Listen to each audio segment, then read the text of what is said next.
नमस्कार साथियों, आज की ये कहानी एक गुरु और शिष्य की है।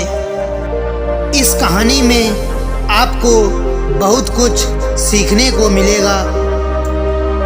इस कहानी में एक शिष्य और गुरु का विश्वास और ज्ञान का भंडार छिपा हुआ होता है। गुरु शिष्य की कहानियों का उद्देश्य मात्र एक सीख प्रदान करना होता है। आज के इस युग में यह कहानी हर एक उस व्यक्ति को सीखनी चाहिए और समझनी चाहिए जो कि अपने आप को कमज़ोर समझता है। एक बार की बात है, एक गांव में बहुत ही एक होनहार लड़का हुआ करता था। वह धनुर्विद्या में बहुत ही निपुण था। वह राज्य का सबसे अच्छा धनुर्धर बनना चाहता था। गांव की प्रतियोगिताओं में वह हमेशा ही प्रथम स्थान पर आता था। सबसे अच्छा धनुर्धर बनने का सपना लेकर वह एक बहुत ही प्रसिद्ध गुरु के आश्रम में गया और उनको अपने लक्ष्य के बारे में बताया। गुरु ने उस लड़के से कहा, अगर तुम राज्य के सबसे अच्छे धनुर्धर बनना चाहते हो तो तुमको मेरी हर एक बात बिना प्रश्न किए माननी पड़ेगी, तभी तुम यह लक्ष्य प्राप्त कर सकते हो। उस लड़के ने गुरु की बात स्वीकार कर ली और आश्रम में रहने लगा। पहले दिन गुरु ने धनुर्विद्या की परीक्षा ली और उसके बाद उसको आश्रम के सामान्य काम दे दिए, जैसे जंगल से लकड़ी काट कर लाना, गाय की सेवा करना और आश्रम के विभिन्न काम करना, और जितना वक्त मिले उसमें आश्रम के दूसरे शिष्यों के लिए धनुष बाण बनाना।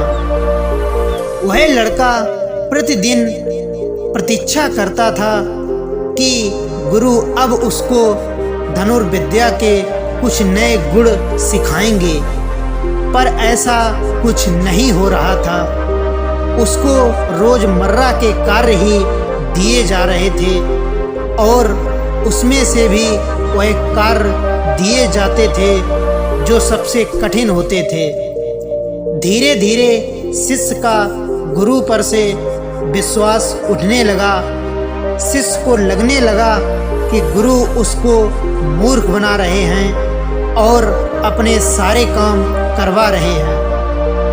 वह लड़का मन ही मन सोचता रहता था कि इतने दिनों में उन्होंने मुझे एक भी धनुर्विद्या का गुण नहीं सिखाया है, बल्कि उसके बदले में लकड़ी काटना और ना जाने क्या क्या कार्य सिखा रहे हैं।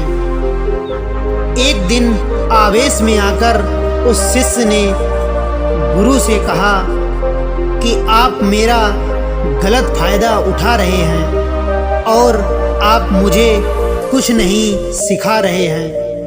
और वह लड़का बोला कि जैसा मैंने लोगों से आपके बारे में सुना था, आप वैसे बिल्कुल भी नहीं हैं। इसलिए आज मैं यह आश्रम छोड़कर जा रहा हूँ। मैं बड़ी उम्मीद से आपके पास आया था, पर अब मुझे लगता है कि मुझे स्वयं ही अपने लक्ष्य को प्राप्त करना होगा। इतना कहकर वह लड़का आश्रम छोड़कर वापस अपने गांव चला जाता है और गुरु मुस्कुरा के शिष्य को आशीर्वाद देते हैं और अंदर चले जाते हैं।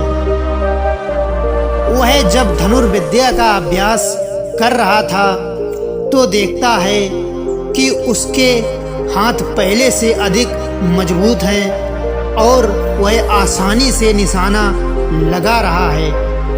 अब उसको धनुष चलाने में बहुत ही सहूलियत मिल रही थी और उसका तीर अब बहुत दूर तक मार कर रहा था। जो पहले इतनी दूर तक नहीं जा रहा था, एक ही दिन के अभ्यास में उसको ये समझ में आ गया कि पहले से उसकी धनुर्विद्या में बहुत ही अधिक बदलाव आ गया है और वह पहले से बेहतर हो गया है। उसको यह एहसास हुआ कि दैनिक कार्य करते हुए भी उसके गुरु धनुर्विद्या के बारे में ही सिखा रहे थे। वह तुरंत आश्रम गया और गुरु से माफ़ी मांगने लगा। गुरु ने हंसकर कहा कि तुमने बहुत दिनों तक बिना प्रश्न किए जो मैंने कहा वह किया था। मुझे लग रहा था तुम बहुत पहले चले जाओगे, पर तुमने मेरा कहा कई महीनों तक माना और मैं तुमको धनुष बनाना इसीलिए सिखा रहा था ताकि तुम उसकी खूबियों को अच्छे से जान सको। दैनिक कार्य इसीलिए करा रहा था ताकि तुम्हारा शरीर मजबूत हो सके और तुम दूर के भी लक्ष्य आसानी से साध सको। धनुर्विद्या तुमको पहले से आती है, तुम्हें उसमें बहुत कम अभ्यास की ज़रूरत है जो कि मैं तुम्हें बाद में सिखाऊंगा। उससे पहले तुम में जो भी कमियां हैं उनको दूर करना होगा, इसीलिए मैं तुमको एक मौका और दूंगा और इस बार अगर तुम्हारा विश्वास टूटा तो फिर दोबारा मैं तुम्हें शिक्षा नहीं दूंगा। शिष्य ने गुरु के पैर पकड़ लिए और कहा, इस बार ऐसा कुछ भी नहीं होगा। मुझ अज्ञानी को क्षमा कर दीजिए और अपने ज्ञान का भंडार मुझ पर उड़ेल दीजिए, जिससे मैं धनुर्विद्या में ही नहीं बल्कि सभी गुणों में पारंगत बन जाऊं। गुरु ने शिष्य को कुछ ही दिनों में धनुर्विद्या सिखाना चालू कर दिया और शिष्य ने अपना लक्ष्य बहुत ही आसानी से प्राप्त कर लिया। गुरु की शिक्षा से वह आगे चलकर एक बहुत बड़ा धनुर्धर बन गया। तो साथियों, इससे हमें यह एक बात सीखने को मिलती है कि किसी भी कार्य को करने से पहले हमें यह जरूर समझ लेना चाहिए कि उसका हम पर क्या प्रभाव पड़ रहा है। कभी कभी हमको जो काम छोटे लगते हैं और दैनिक जीवन के लगते हैं, उनसे भी हमारे आचरण में और गुणों में बहुत बदलाव होता है। इसीलिए हमें छोटे से कार्य को भी बड़ा समझकर ही करना चाहिए। किसी भी कार्य को छोटा नहीं समझना चाहिए। गुरु और शिष्य की कहानी यह एक कर्तव्य है। शिष्य का यह कर्तव्य होता है कि वह अपने गुरु पर पूरा भरोसा करे और उसकी हर आज्ञा का पालन करे।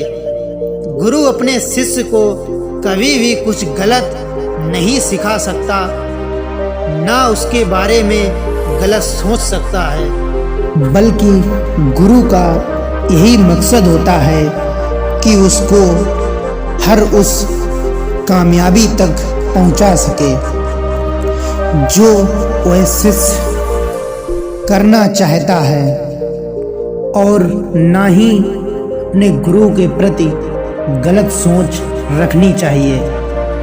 आजकल के समय को देखकर गुरुओं को भी अपने शिष्य का भला निस्वार्थ भाव से करना चाहिए और उसको हर विद्या में निपुण बनाना चाहिए।